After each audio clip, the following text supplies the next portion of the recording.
Welcome in, everybody, to another episode of ZB's Horsepower Talk. As always, I'm ZB Zack Brown. Sorry about the little bit of a delay. Rain delays mean a little bit of delay in the podcast, but we're going to recap everything from this weekend, from NASCAR all the way up to dirt racing. But as always, this episode is brought to you by W Energy. Go to w.gg, use promo code ZBHP, get 10% off your order. They got everything from energy shots to hydration shots. Go check them out. Variety of flavors, awesome stuff. W.gg, promo code ZBHP. Let's get right to it. What's on everybody's mind is NASCAR from Dover this weekend. Xfinity was able to get their race in on Saturday this past week, with the first-time winner coming from it, Ryan Truex. Hometown guy gets his first career ever win in NASCAR in the Xfinity Series at Dover. Awesome for Ryan and the entire Truexes, and definitely foreshadowed what was to come. By the way, my pick, Josh Berry, got second, which beat my dad's pick, who was third. It was Justin Allgaier. It's a good race, but there was a lot of cautions, like there's been with Xfinity. Just a lot of inexperienced shows with that particular series, and leads to a lot of you could say rookie mistakes, and brings out cautions. But people are able to take advantage of them, like the part-timer Ryan Truex, and comes away with the win at the end. He was very fast all day long as well. Let's just get into the Cup race. It's going to be a little bit of a rant. I'm sorry. But everybody knows, my favorite driver is Kyle Larson. That goes without saying. But I enjoy good, hard racing, just as any other person.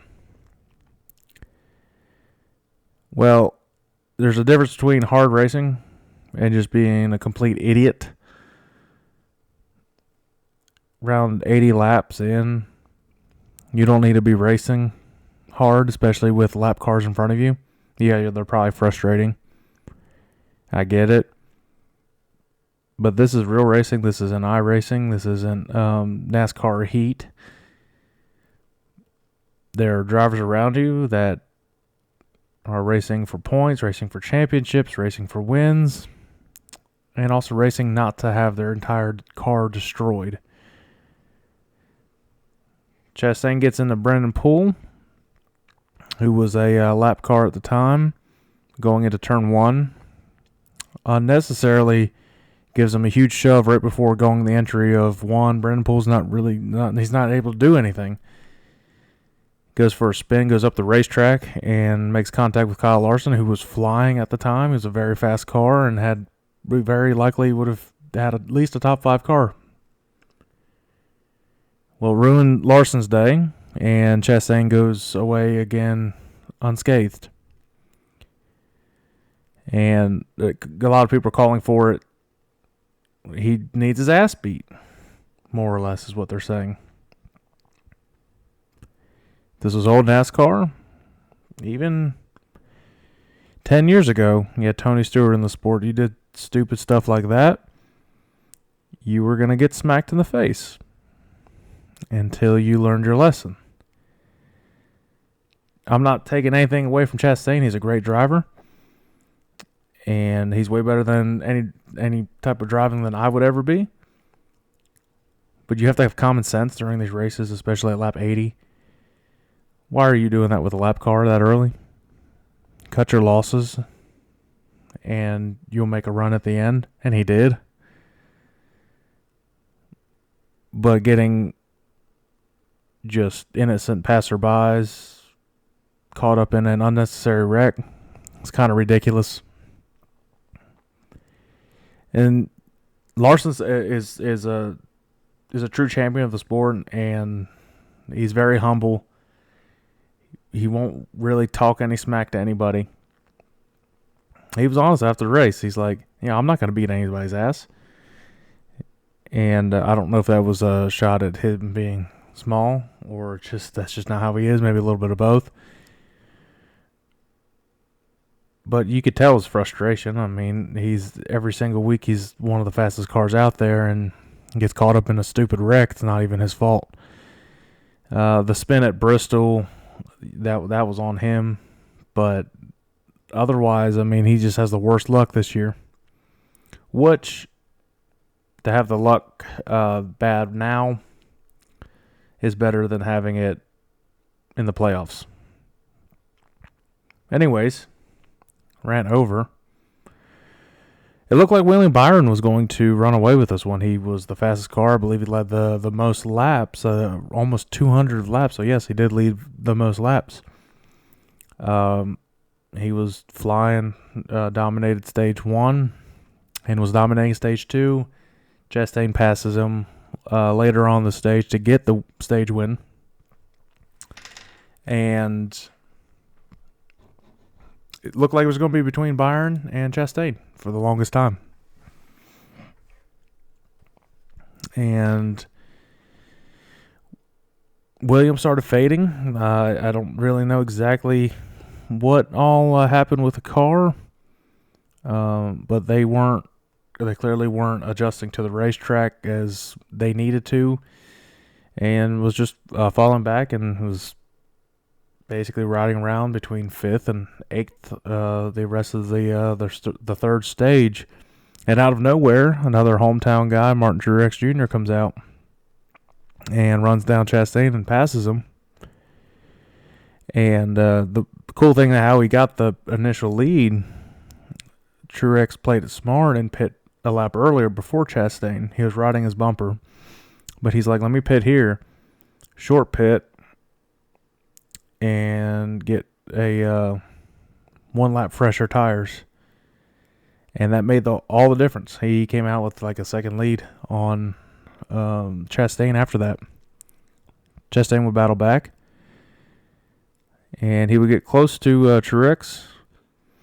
And some lap cars came up, and lo and behold, it was Kyle Larson was one of the lap cars. Can't say drivers don't hold a grudge. Larson didn't get dirty with Chastain at all. He just got in his way and blocked him. Made it easier for Truex to get away. And Chastain eventually got around Larson, of course, and starting to run down Truex. Well, late caution, less than 15 laps to go. Joey Logano spins, and everybody's like, "Oh dang, here we go!" And tires were very important. The concrete wore them out a lot. But the thing was, they're really wearing down the right side tires. The left side tires weren't too bad. Well, Truex and his team saw that, and they're like, let's battle for track position. They had the lead, but they wanted to keep it, and they took 2 tires. Luckily for them, other people took 2 tires as well, and Chastain took 4. Chastain made the 4 tires work, got up to second, but Truex with the clean air, and again, the left side tires weren't wearing as much as the rights. Truex drove away and got the win. So congrats, awesome job for Martin Truex Jr. It's been over 500 days since he's won. He is a true champion of the sport as well, and just very humble. I've always pulled for Truex since he raced for Junior. He's gone through a lot in his entire life, gone through a lot this past year, and it's hard mentally to know when your next win's going to be if you haven't won in a couple years. And for the whole Truex family at their hometown track that whole weekend, they just dominated and both got the win. That's really, really cool to see. So congrats to them. And moving on to Kansas for everybody. We'll see if Chastain pisses anybody off at that track. It's seeming to be he's becoming one of the most hated drivers, at least on the track, with the other drivers. And if he keeps wrecking the wrong people, he's not going to be too high up people's totem pole as fans, especially if he wrecks NASCAR's golden child, Chase Elliott. He better watch out then. I don't know if there's a fix for his style of racing. That's just how he is. He's aggressive. He might want to take some lessons from some of the veterans and learn how to be patient and when and where it is possible to be aggressive. Because when Rusty Wallace, who's in the booth, says, "Hey, you're being too damn aggressive," you're too damn aggressive. Like, chill out. Back off a little bit. No one to back off. No one out to push it.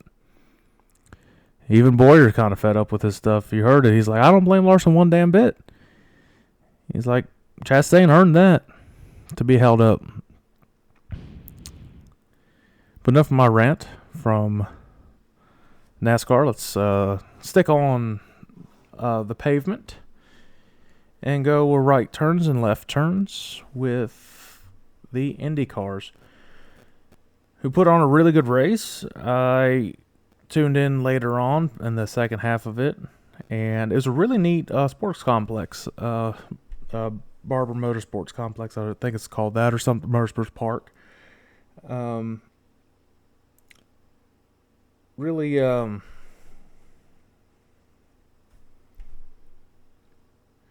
was really good at the end. I mean, McLaughlin, sorry, and Grosjean. It's not an American name, so it's throwing me off. And they were pronouncing, and it was a British announcer, and I didn't really understand what he was saying either. But those two had a heck of a battle at the end. And Grosjean was the one that everybody thought he was going to win going into the final pit stops.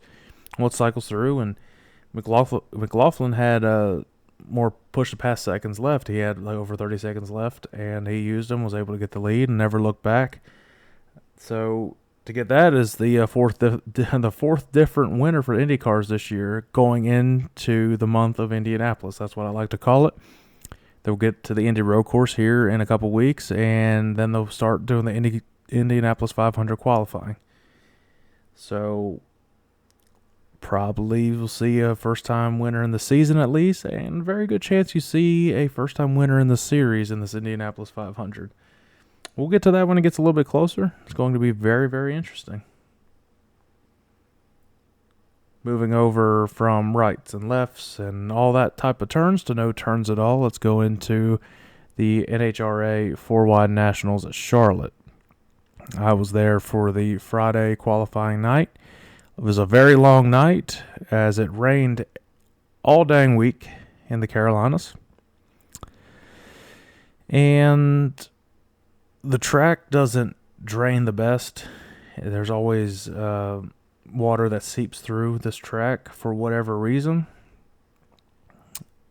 And it delays qualifying a ton. And it makes everybody kind of on edge as it is. Everybody's real tired and want to be out of there. The race didn't, the Friday night events didn't end until after 11 o'clock. But one thing I did see, and it kind of correlates to the winners that happened on Sunday. So first of all, I don't think Tony Stewart's going to be too thrilled with the results that happened with his top alcohol dragster and the top fuel dragster for his better half. Leah Pruitt ended up second as well. And it's just how track racing works sometimes. But as they're getting very, very good, when Tony starts putting all of his chips into one thing, it's going to succeed. It's proven that. SRX did it. Eldora did it before that. Obviously, his entire illustrious career racing. And he's putting everything into drag racing, and it is definitely showing how good they are. But Austin Prock gets the win in top fuel. And it's just an incredible sight to see these cars 330 plus miles an hour go down a drag strip, and they do it 3.6 seconds or whatever it is. So if you've never seen it, definitely go out. It shakes your entire body how much horsepower these things make. Going into the funny car, I was my pick was wrong. John Force, sorry, to win it. He made it to the finals, but was not able to come away with the win. But somebody that I saw, like I was saying about qualifying, that was fast the entire weekend was Robert Height. Robert Height. He gets the win over Alexis DeJoria, John Force, and Ron Capps. Robert Height has shown tremendous speed, and I think he's going to keep rolling off some wins here this year. They've got it going on. They're in a good rhythm, and definitely exciting to see. And moving over to Pro Stock, and again, everything was correlating the right way with how qualifying was going this past weekend. Derek Kramer gets the win over Dallas Glenn, Matt Hartford, and Fernando Quadra Jr. It's still another great racing. This is these cars they put on a clinic as well, and you can see how much they actually are hanging on to those cars when you're there in person, and it's very impressive. Instead of just everybody's imagining just hold the steering wheel tight and pray they get to the end. No, these cars are really driving it, and it's pretty impressive. And the final one was the motorcycles for the top series. Motorcycles are always fun to watch. They don't race every week, but it's really cool seeing them. Dad's pick, I think Dad had Matt Smith, and he got second. And I had Angie, and she didn't make it to the finals. Gage Herrera gets the win in motorcycles over Matt Smith, Eddie Krawick, and Steve Johnson. So they're off for a couple weeks, and they head out to, I believe, Chicago is their next one. Let me double check that real quick.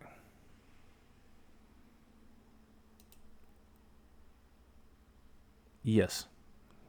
Chicago, it's Elwood, but yeah, it's Chicago, Route 66 Raceway. So we'll look at that coming up here in a couple weeks. Well, from asphalt to dirt, let's get into this past week's action on the dirt tracks. High Limit Series went to 34 Raceway. Very, very long night. That's a big highlight from what I've seen. It's still fun racing. Don't get me wrong. Dirt racing is awesome. Love it. Sprint car racing is great. But if you're on the East Coast, High Limit takes forever. And if you're nice and cozy and comfy in your bed and you're trying to watch it, you're going to start dozing off. Especially when there's constant cautions and crashes and everything. Anthony Macri battled Kofoid and Larson to win it there. Macri was at the end able to stick to the bottom, come off the corner, get better runs, and protect his lead and end up getting the win.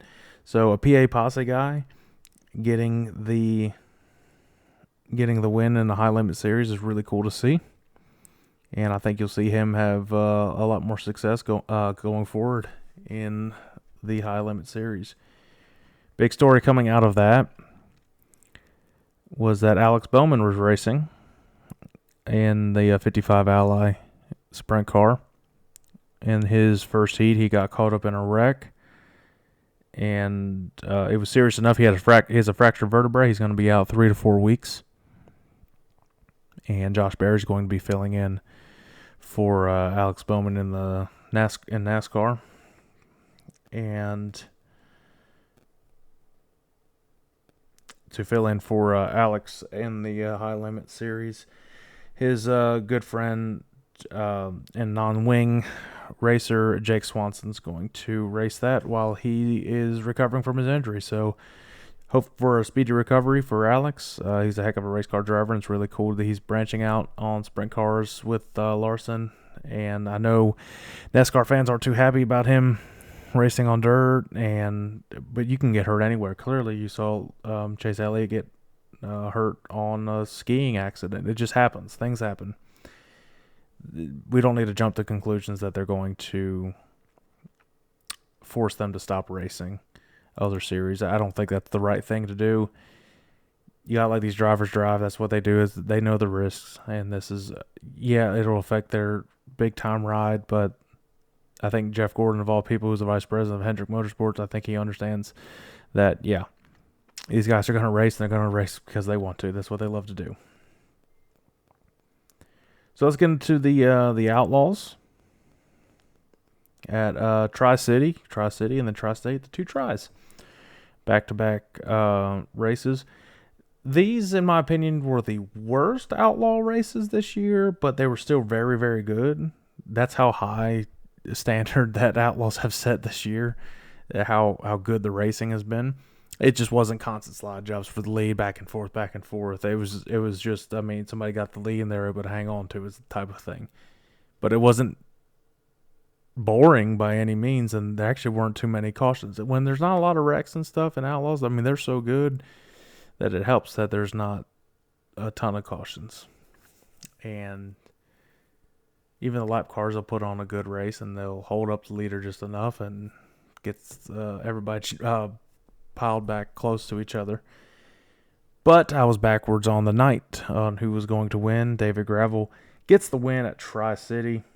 Not a whole lot of room to make moves there, but there was a high line and there was a low line, and there was even middle groove there to make moves. But David Gravel was solid all night and was able to come away with a win at Tri-City.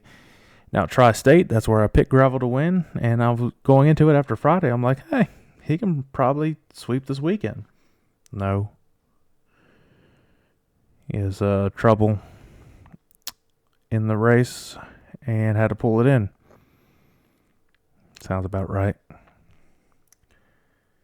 Well, how about a non-wing guy? Very popular non-wing guy. Gets his first Outlaw win, Brady Bacon. He slide jobs with 2 laps to go to pass Haudenschild for the win. What an awesome pass. A clean pass at that. Tri-State was very, very good. It's very cool to see a first-time winner, one that's not the run-of-the-mill sprint car racer. He races non-wings, so really cool for Brady Bacon getting that win over the Outlaws in that race. I think that's going to be about to do it. Touch on a couple things that are newsworthy this past week. It is, again, Alex Bowman's going to be out for 3 to 4 weeks with his fill-in driver, Josh Berry. I think he's going to have a lot of success. He did very well at Dover. And rumor has it that he's got a full-time ride for next year in the Cup Series, so I guess more to come there. We'll see where he ends up. And it was announced by Colleague Racing that Kyle Larson will drive the number 10 HendrickCars.com Xfinity car for them for 3 races this year, starting off at Darlington here next week. So a lot of cool stuff coming up in racing. And to make sure you tune in middle of the week this week for Crew Chief Corner with my dad as we preview this week's action at Kansas and tons of dirt racing, including Eldora, Atomic Speedway, and High Limits heading to Kokomo. If you like this, like and subscribe down at the bottom. Share it with your friends. Like and follow all social media platforms and anywhere you get your podcast. I appreciate everybody. We just got over 100 subscribers to the channel, and we're just continuing to grow and keep having awesome support from the fans, and it's really cool to see. If you want to keep this show rolling, again, just share it with a friend, and let's keep having a blast talking about racing. You guys have a good one.